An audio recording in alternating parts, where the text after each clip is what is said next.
ఏంటిది అది? బొంబా. బొండనా? ఏముంటాయి ఇంట్లో? యమ్మి యమ్మి ఉంటాయా? యమ్మి యమ్మి లాలు ఉంటాయా? ఎవరు తెచ్చిరు విహాది? తీసియాలా? Okay okay okay. Viha yummy yummy ఉన్నాయా? ఏమున్నాయి చెప్పండి.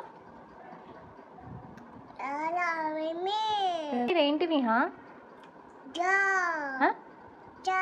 స్ట్రానా? ఎవరు తెచ్చిరు నీకు స్ట్రా? స్ట్రా కూడా నాన్న తెచ్చిందా? అవునా? నువ్వే తెచ్చుకున్నావా? నీకు యమ్మిలాలా ఇష్టమా? అవునా? అవునా? నాకు ఇస్తావు మరి కొంచెం? Thank you. నాన్నకి ఇస్తావా మరి? విహా నువ్వు నాన్నకి థ్యాంక్ యూ చెప్పినావా? నీకు బోండా తెచ్చిండు కదా, థ్యాంక్ యూ చెప్పినావా నాన్నకి?